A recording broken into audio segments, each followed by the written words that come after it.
إن الحمد لله نحمده ونستعينه ونستغفره ونعوذ بالله من شرور أنفسنا وسيئات أعمالنا من يهده الله فلا مضل له ومن يضلل فلا هادي له وأشهد أن لا إله إلا الله وأشهد أن محمدا عبده ورسوله أما بعد فإن خير الحديث كتاب الله وخير الهدي هدي محمد صلى الله عليه وآله وسلم وشر الأمور محدثاتها وكل محدثات بدعة وكل بدعة ضلالة وكل ضلالة في النار رب اشرح لي صدري ويسر لي أمري واحلل عقدة من لساني يفقهوا قولي رب يسر ولا تعسر وتمم بالخير لا حول ولا قوة إلا بالله العلي العظيم حسبنا الله ونعم الوكيل يا حي يا قيوم برحمتك أستغيث আজকে আমরা আল্লাহ রসুল সাল্লাল্লাহু আলাইহি ওয়াসাল্লামের জীবনে যেসব মুজিজাগুলো ঘটেছিল সেগুলোকে আমরা ডিসকাস করব। এর আগের একটা ভিডিওতে আমরা আল্লাহ রসুল সাল্লাল্লাহু আলাইহি ওয়াসাল্লামের জীবনের সবচেয়ে বড় মুজিজা, যেটাকে আমরা মেরাজের ঘটনা বলে জেনে থাকি, সেটা আমি ডিসকাস করেছি। সেই ভিডিওটা আপনারা দেখতে পারেন। সেখানে মেরাজের ডিটেলে আমি বিবরণ করেছি। সেই হাদিসগুলোকে বা আয়াতগুলোকে রেফারেন্স হিসেবে দিয়ে আমি সেই জিনিসটাকে শুরু থেকে শেষ পর্যন্ত বোঝাবার চেষ্টা করেছি যে মেরাজের রাতে কি হয়েছিল, কেমনভাবে হয়েছিল। আজকে আমরা আল্লাহ রসুলের জীবনে ঘটা ছোটোখাটো যেই মুজিজাগুলো ছিল সেগুলোকে ডিসকাস করব। তার আগে একবার আল্লাহ রসুল সাল্লাল্লাহু আলাইহি ওয়াসাল্লাম ও ওনার আহলে বাইতের উপরে দরুদ পড়ে নিই। আল্লাহুম্মা সাল্লি আলা মুহাম্মাদিন ওয়া আলা আলি মুহাম্মাদিন কামা সাল্লাইতা আলা ইব্রাহিমা ওয়া আলা আলি ইব্রাহিমা ইন্নাকা হামিদুম মাজিদ। আল্লাহুম্মা বারিক আলা মুহাম্মাদিন ওয়া আলা আলি মুহাম্মাদিন কামা বারাকতা আলা ইব্রাহিমা ওয়া আলা আলি ইব্রাহিমা ইন্নাকা হামিদুম মাজিদ। মেরাজের ভিডিওতে আমি বলেছিলাম যে মুজিজা এমন একটা জিনিস যেটা কেউ নিজের ইচ্ছাই করতে পারে না। এর সম্পূর্ণ দায়িত্ব, এর সম্পূর্ণ রেসপন্সিবিলিটি একমাত্র আল্লাহর উপরেই থাকে। আল্লাহ যখন চায়, যার দ্বারা চায়, মুজিজা বা কেরামত যেটাকে আমরা বলে থাকি সেটা দেখিয়ে থাকেন। এটা নবীদের খুসুসিয়াত বলতে পারো, যে নবীদের জন্য এটা খাস, যে নবীদের দ্বারাই আল্লাহ সুবহানাহু ওয়া তাআলা নানান ধরনের মুজিজা দেখিয়ে থাকেন। তার কারণ হচ্ছে এটা যে নবীদেরকে মানানো আল্লাহর কাজ, যে বা এই ব্যক্তিটা বা এই পার্সোনালিটিটা আল্লাহর নবী। সেই কারণে আল্লাহ নবীদের দ্বারা আল্লাহ নানান ধরনের মুজিজা দেখিয়ে থাকেন, যাতে কি তার উপরে ঈমান আনতে পারে, আর যাতে কি যারা ঈমান এনেছে তাদের ঈমান আরো মজবুত হতে পারে। এই ধরনের অনেকগুলো মুজিজা মুসা আলাইহিস সালামকেও দেওয়া হয়েছিল, ইব্রাহিম আলাইহিস সালামকেও দেওয়া হয়েছিল, ঈসা আলাইহিস সালামকেও দেওয়া হয়েছিল, নূহ আলাইহিস সালামকেও দেওয়া হয়েছিল। এইভাবে তামাম আম্বিয়াদের নানান ধরনের মুজিজা দেওয়া হয়েছিল। আজকে আমরা শুধু আর শুধু আল্লাহ রসুলের যে মুজিজাগুলো ছিল সেগুলো আমরা ডিসকাস করব। সর্বপ্রথমে আল্লাহ রসুল সাল্লাল্লাহু আলাইহি ওয়াসাল্লামকে যতগুলো মুজিজা দেওয়া হয় তার মধ্যে সবচেয়ে বড় যে মুজিজাটা সেটার বিষয়ে আমরা জেনে নিই। আল্লাহ রসুল বলেন যে প্রত্যেক নবীকে তার জমানা হিসেবে কিছু মুজিজা দেওয়া হয়েছিল, যার উপরে ডিপেন্ড করে তার উপরে ঈমান আনে। তো আল্লাহ রসুল সাল্লাল্লাহু আলাইহি ওয়াসাল্লাম বলেন যে আমাকে যে মুজিজা দেওয়া হয়েছে, যেটা সবচেয়ে বড় মুজিজা আমার, যার উপর ডিপেন্ড করে আমার উম্মত আমার উপর ঈমান আনবে, সেটা হচ্ছে ওহী বা কোরআন। তো কোরআন হচ্ছে সেই মুজিজা যেটা আল্লাহ রসুলকে দেওয়া হয়েছিল, সবচেয়ে বড় মুজিজা, যার উপর নির্ভর করে ওনার উম্মত ঈমান নিয়ে আসবে। সেই কারণে আল্লাহ রসুল বলেন যে কিয়ামতের দিন আমার অনুসারীদের সংখ্যা অন্যান্য নবীদের তুলনায় সবচেয়ে বেশি হবে। এরপরে যে মুজিজাটা, যেটা আমরা এর আগের ভিডিওতে ডিসকাস করেছিলাম, মেরাজের মুজিজা। মেরাজের রাতে যে আল্লাহ রসুল সাল্লাল্লাহু আলাইহি ওয়াসাল্লামকে সাত আসমানে সফর করানো হয়, সেটা যেহেতু আমি এর আগের ভিডিওতে সেটা ডিটেলে ডিসকাস করেছি, সেই কারণে আমি শুধু ওই মুজিজাটাকে হাইলাইট করে দিলাম। বাকি যারা ইন্টারেস্টেড আছো তারা সেই ভিডিওটাকে গিয়ে দেখতে পারো। তৃতীয় জিনিস যেটা আল্লাহ রসুলকে মুজিজা হিসেবে দেওয়া হয় সেটা হচ্ছে যে চাঁদকে দুখণ্ড করে দেওয়া, যেটা আল্লাহ কোরআনের মধ্যে বলেছেন যে কিয়ামত নিকটে এসে গেছে এবং চাঁদ বিদীর্ণ হয়ে গেছে। কিন্তু আল্লাহ কোরআনের মধ্যে বলে যেইভাবে বনি ইসরাইলরা নানান মুজিজা দেখার পরেও তাদের নবীকে মানেনি বা তাদের নবীর হুকুমকে মানেনি, ঠিক আল্লাহ রসুলের উম্মতেও এমন অনেক মানুষ আছে যারা এত বড় বড় নিশানিগুলো দেখার পরেও আল্লাহ রসুলকে অস্বীকার করেছে। তারপরে আয়াতে আল্লাহ বলছে কিন্তু তারা যখনই কোনো নিদর্শন দেখে তখন মুখ ফিরিয়ে নেয় আর বলে এটা তো একটা বড় জাদু। যখনই মানুষ কোনো জিনিস বুঝতে পারে না তখন সেটাকে জাদুর দ্বারা তুলনা করে দেয়, অথচ জাদু আর মুজিজা দুটো সম্পূর্ণ আলাদা জিনিস। জাদু কি? জাদু হচ্ছে চোখের ধোঁকা, যেটা আমরা ভুল দেখে থাকি। আমাদেরকে ভুল দেখানো হয় তাকে আমরা বলি জাদু। কিন্তু মোজেজা কোনো চোখের ভুল না, কোনো দেখার ভুল না আমাদের, সেটা অ্যাকচুয়ালি সেটাই যেটা আমরা দেখছি। এটাই হচ্ছে জাদু আর মোজেজার মধ্যে পার্থক্য। তো এই চাঁদ দ্বিখণ্ডিত হয়ে যাওয়ার কথাটা নানান মুহাদ্দিসিন হাদিসের কেতাবের মধ্যে নিয়ে আসে। তার মধ্যেই তিরমিজি শরীফে একটা হাদিস আছে, ইবনু মাসুদ রাদিয়াল্লাহু তাআলা আনহু বলেন যে একদিন আমরা আল্লাহ রসুলের সঙ্গে মিনায় অবস্থান ছিলাম। এমন সময় হঠাৎ চাঁদ দেখলাম যে দ্বিখণ্ডিত হয়ে গেছে। এর একটা অংশ পাহাড়ের একদিকে আর অপর অংশটি পাহাড়ের অপর দিকে ছিল। আল্লাহ রসুল আমাদের বললেন যে তোমরা এটাকে দেখো আর সাক্ষী থেকো। তারপরে এই আয়াতটা আল্লাহ রসুল পড়েন যে কেয়ামত নিকটে এসে গেছে আর চাঁদ বিদীর্ণ হয়ে গেছে। তারপরে আব্দুল্লাহ ইবনে মাসউদ আরেকটা হাদিসের মধ্যে বলে যখন এই সিচুয়েশনটা হয় যে চাঁদ দ্বিখণ্ডিত হয়ে যায়, তখন কুরাইশরা বলে যে এটা তো আমাদের চোখে জাদু করা হয়েছে, আমরা যেটা দেখছি এটা ভুল, এটা একটা জাদু, এটা কোনো মুজিজা না, মোহাম্মদ মোটেও সত্য না সাল্লাল্লাহু আলাইহি ওয়াসাল্লাম। যদি এটা সত্য হয় তাহলে মক্কার বাইরে যারা আছে তাদেরকে একবার জিজ্ঞেস করে দেখে নাও, যদি এটা সত্য হয় তাহলে তারাও দেখে থাকবে, আর যদি তারা দেখে থাকে তার মানে মোহাম্মদ সত্য কথা বলছে সাল্লাল্লাহু আলাইহি ওয়াসাল্লাম। তারপরে যখন মুসাফিরদেরকে জিজ্ঞেস করা হলো যারা মক্কার বাইরে ছিল, তারা বললো যে হ্যাঁ আমরাও এই বাকিয়াটা দেখেছি। আর একটা হাদিসের মধ্যে আনাস ইবনে মালিক রাদিয়াল্লাহু তাআলা আনহু বলেন যে এই সিচুয়েশনটা তখন হয়েছিল যখন মক্কার কাফেররা আল্লাহ রসুলকে চ্যালেঞ্জ করেছিল যে তুমি যদি নবী হও তাহলে এই নিদর্শনটা তুমি দেখিয়ে দেখাও। তারপরে আল্লাহ রসুল এই নিদর্শনটা দেখান যে চাঁদ দ্বিখণ্ডিত হয়ে যায়। এটা ছিল আল্লাহ রসুলের তৃতীয় সব থেকে বড় মুজিজার মধ্যে একটা মুজিজা। এরপরে ৪ নম্বর মুজিজা, তিরমিজি শরীফে হাদিস আছে, এক বেদুইন আল্লাহ রসুলের কাছে এসে বলে যে আমি কিভাবে মেনে নেবো যে আপনি আল্লাহর নবী। তখন আল্লাহ রসুল এক খেজুর গাছের দিকে ইশারা করে বলেন যদি ওই খেজুরের কাঁদি দুটো নেমে আমার কাছে চলে আসে তাহলে কি তুমি মেনে নেবে? তখন সেই বেদুইনটা বলে যে হ্যাঁ আমি মেনে নেবো। তখন আল্লাহ রসুল যখন ইশারা করে, ইশারা করতে সেই খেজুরের কাঁদি দুটো আল্লাহ রসুলের কাছে চলে আসে। আর তারপর আল্লাহ রসুল যখন তাদেরকে ফিরে যেতে বলে তখন তারা ফিরেও চলে যায়। এরপরে যে ৫ নম্বর মুজিজাটা আছে সেটা হচ্ছে আল্লাহ রসুল এক খেজুর গাছের কাণ্ডের উপরে ভর দিয়ে খুতবা দিতেন।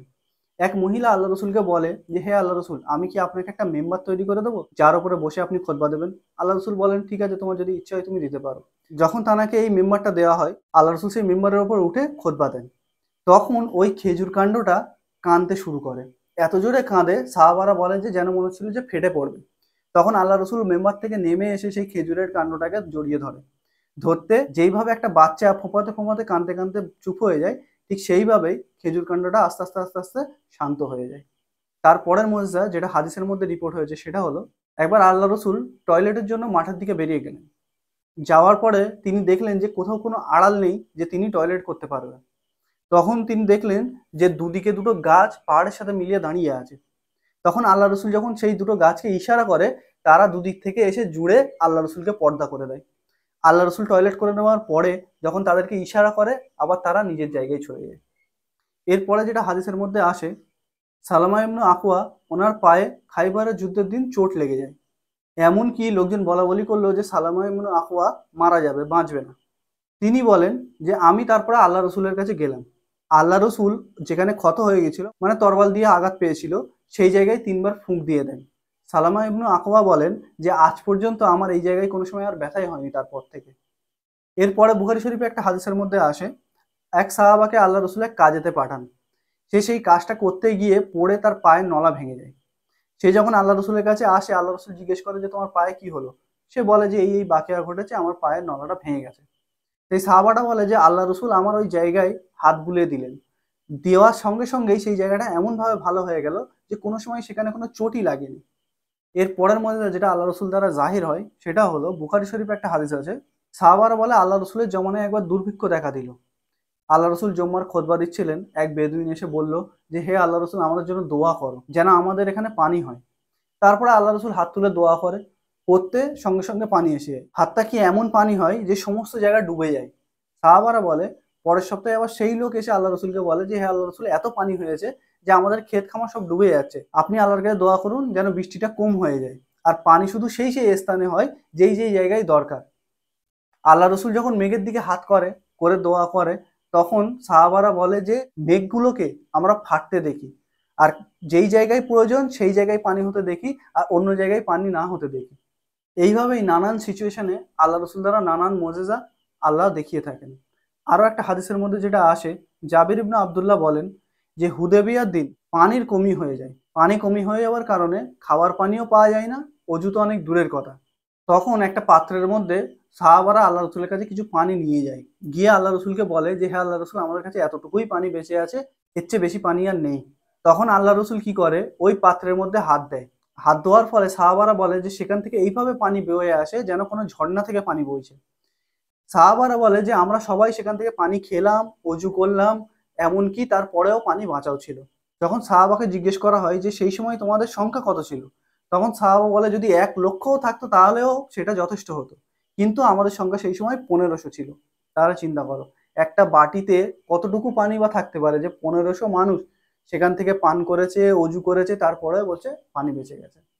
এইভাবেই আল্লাহ রসুলের জমানায় আরো একটা মুজিজা, যেটা আল্লাহ রসুল দ্বারা আল্লাহ করিয়ে দেখান। আবু হুরায়রা রাদিয়াল্লাহু তাআলা আনহু বলেন যে এক সফরে আমরা ছিলাম, সেই সফরে আমাদের কাছে সমস্ত খাদ্য সামগ্রী শেষ হয়ে যায়। তখন আল্লাহ রসুল বলে যে কিছু উট জবা করা হোক, তাহলে সবাই মিলে খাওয়া হবে। তখন উমর রাদিয়াল্লাহু তাআলা আনহু বলেন যে উট জবা না করে যাদের কাছে যা খাবার আছে সেগুলোকে জমা করে আল্লাহর কাছে আপনি দোয়া করুন না, যদি আল্লাহ এতে বরকত দিয়ে দেয়। তো আল্লাহ রসুল তাই করেন, যার কাছে যা কিছু ছিল সেই সমস্ত জিনিস একটা দস্তাখানার মধ্যে এনে জমা করা হয়। তারপরে আল্লাহ রসুল আল্লাহর কাছে হাত তুলে দোয়া করেন। তারপরে সাহাবারা বলে যে প্রত্যেকটা সাহাবা তার থেকে নিজের নিজের মতো খাবার নিয়ে চলে যায়, তারপরেও সেটা যেমন ছিল তেমনই রয়ে যায়। তারপরে আল্লাহ রসুল বলে যে আমি সাক্ষ্য দিচ্ছি যে আল্লাহ ছাড়া কোনো ইলা নেই, আর আমি আল্লাহর রসুল। আর এই দুটো সাক্ষ্য দিয়ে যে ব্যক্তি মরবে, আল্লাহর সাথে সাক্ষাৎ করবে, সে নিশ্চয়ই জান্নাতে যাবে। এরপরে আরেকটা হাদিস যেটা আল্লাহ রসুল থেকে বর্ণনা আছে, যে আল্লাহ রসুল একবার এক উটকে দেখেন, সে খুবই ক্লান্ত আর খুবই কমজোর ছিল। আল্লাহ রসুল তার গায়ে হাত দিয়ে তার জন্য দোয়া করেন। তারপরে সাহাবারা বলেন যে সব উটের চেয়ে সেই উটটা সবচেয়ে জোরে দৌড়াতে লাগলো। তারপরে হাদিসের মধ্যে যেটা আমরা জানতে পারি, যখন আল্লাহ রসুল মক্কা থেকে মদিনার জন্য সফরে বার হয়ে যান, যেই সময় বার হন সেই সময় সিচুয়েশন এই ছিল যে মক্কার কাফেররা ওনাকে হত্যা করবে বলে প্ল্যান করেছিল। সেই কারণে আবু বকরকে সঙ্গে করে নিয়ে উনি মক্কা ছেড়ে চলে যান। যখন মদিনার দিকে যান তখন সুরাক ইবনে মালিক তানাদের পিছন নেন। তখন আল্লাহ রসুল তার জন্য বদদোয়া করেন, যার ফলে তার ঘোড়া শুদ্ধ সে জমিনে ধসে যায়। তখন সে দূর থেকে আল্লাহ রসুলকে আওয়াজ দিতে দিতে বলেন যে হ্যাঁ আল্লাহ রসুল, আমার জন্য দোয়া করুন যাতে আমি এর থেকে বার হতে পারি। তখন আবু বকর বলে যে যদি তোমার জন্য দোয়া করে আর তারপর তুমি যদি গিয়ে কাফেরদেরকে আবার বলে দাও। তখন সে বলে যে না, আমি কসম খাচ্ছি যে আমি কাফেরদেরকে গিয়ে বলবো না। তখন আল্লাহ রসুল আবার তার জন্য দোয়া করে, দোয়া করতে সে ওখান থেকে বার হয়ে আসে। এইভাবেই আল্লাহ রসুলের জীবনে আরো একটা মজেজা যেটা আমরা জানতে পারি। একবার একটা উট আল্লাহ রসুলকে দেখে কাঁদতে লাগলো। আল্লাহ রসুল তার মাথায় হাত বুলিয়ে দিতে সে শান্ত হলো। হওয়ার পরে আল্লাহ রসুল জিজ্ঞেস করলো যে এর মালিককে। যখন মালিকটাকে আল্লাহ রসুলের সামনে ডাকা হলো, তখন আল্লাহ রসুল বললেন, তোমার কি আল্লাহকে দেখে ভয় লাগে না? আমাকে এই উটটা বলেছে যে তুমি তাকে খুব কম খাদ্য খাও আর অনেক বেশি কষ্ট দাও, কেন? আল্লাহকে দেখে ভয় করো। তো মানুষ, জন্তু জানোয়াররাও আল্লাহ রসুলের কাছে নিজেদের ফরিয়াদ, নিজেদের কষ্টকে বলতেন। এরপরে হাদিসের মধ্যে আল্লাহ রসুল বলেন যে আমি যেভাবে সামনের দিকে দেখা পাই সেভাবে পিছন দিকেও দেখা পাই। কাতার সোজা করার জন্য আল্লাহ রসুল সাহাবাদেরকে এইভাবে বোঝান যে কাতার তোমরা সোজা করো, কারণ আমি যেভাবে সামনে দেখা পাই পিছনেও দেখা পাই যে তোমরা কে কি করছো।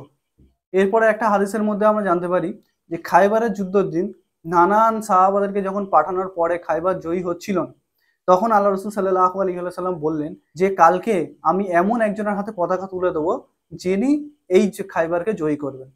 তখন আলী রাদিয়াল্লাহু আনহুকে ডাকা হয়। আলী রাদিয়াল্লাহু আনহু এলে আল্লাহ রসুল সাল্লাল্লাহু আলাইহি সাল্লাম দেখেন যে ওনার চোখ ঠান্ডা লাগার কারণে জুড়ে গেছে। আল্লাহ রসুল সাল্লাল্লাহু আলাইহি সাল্লাম তখন নিজের থুতু নিজের আঙুলে নিয়ে ওনার চোখেতে মলে দেন। মলে দেওয়ার কারণে ওনার চোখ সম্পূর্ণভাবে ঠিক হয়ে যায়। তারপরে আলী রাদিয়াল্লাহু আনহুর হাতেই খাইবার জয়ী হয়, যেটা আমরা সবাই জানি। এরপরে আরো একটা হাদিসের মধ্যে আল্লাহ রসুলের দ্বারা আল্লাহ সুবহানাহু ওয়া তাআলা যে মুজিজা জাহির করেন, সেটা হচ্ছে হুযায়ফা বলেন যে গাজওয়ায়ে আহজাবের দিন আল্লাহ রসুল সাল্লাল্লাহু আলাইহি সাল্লাম সমস্ত সাহাবাকে জড়ো করে বলেন যে কে আছে যে আমাকে কাফেরদের খবর এনে দেবে যে তারা কি করছে, কি প্ল্যানিং করছে। বলার পরে তিনি বলেন যে যে এই কাজটা করবে সে কিয়ামতের দিন আমার সঙ্গে থাকবে। হুযায়ফা রাদিয়াল্লাহু আনহু বলেন যে সেই সময়টা খুবই শীতের সময় ছিল, খুব বেশি ঠান্ডার কারণে কোনো সাহাবাই উঠে দাঁড়াচ্ছিল না। তারপর আল্লাহ রসুল আবার বলেন, বলতে কোনো সাহাবা উঠে দাঁড়ায় না। আবার বলেন, আবার উঠে দাঁড়ায় না। তারপরে আল্লাহ রসুল হুযায়ফা রাদিয়াল্লাহু আনহুকে ডাকেন আর ডেকে বলেন যে তুমি গিয়ে কাফেরদের খবর নিয়ে এসো। হুযায়ফা রাদিয়াল্লাহু আনহু বলেন যে আমি ভয় ভয় করে উঠে দাঁড়াই। যখনই আমি উঠে দাঁড়াই তখন আমার মনে হয় যে একটা গরম আবহাওয়া আমাকে ঘিরে নিয়েছে। আমার একটুও ঠান্ডা লাগছিল না। তারপরে তিনি যান, গিয়ে কাফেরদের খবর নেন কে কি করছে, এসে আল্লাহ রসুলকে বলেন। তিনি বলেন আল্লাহ রসুলকে বলার পরে আমি যখন ফিরে যাই, তখন আবার সেই গরম যে আবহাওয়াটা আমাকে ঘিরে রেখেছিল সেটা হঠাৎ সরে যায়। তারপরে আমার এত ঠান্ডা লাগতে লাগে, তখন আল্লাহ রসুল নিজের চাদর আমার উপরে জড়িয়ে দেন। এইভাবে আল্লাহ রসুলের মুজিজা জাহির হয় নিজের সাহাবাদের উপরে। তারপরের হাদিসের মধ্যে যেটা আমরা জানতে পারি, আব্দুল ইবনে মাসুদ বলেন যে যখন আমরা আল্লাহ রসুলের সঙ্গে খেতাম, কোনো কোনো সময় সেই খাবার থেকে আমরা তাসবির আওয়াজ শুনতে পেতাম।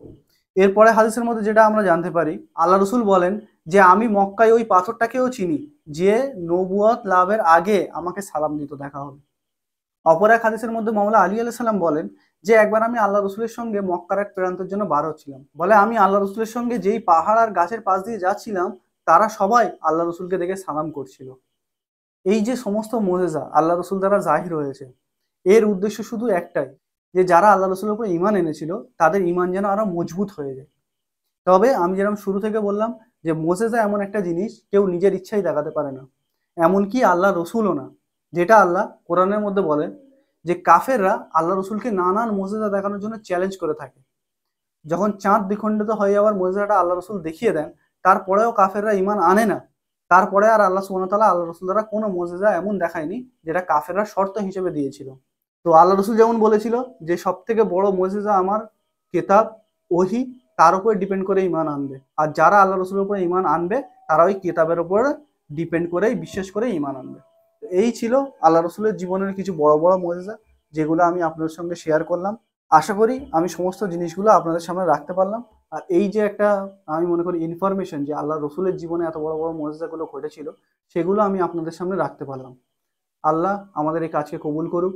সুবহানাকা আল্লাহুম্মা বিহামদিকা আশহাদু আল্লা ইলাহা ইল্লা আনতা আস্তাগফিরুকা ওয়া আতুবু ইলাইক। ওয়া মা আলাইনা ইল্লাল বালাগুল মুবিন।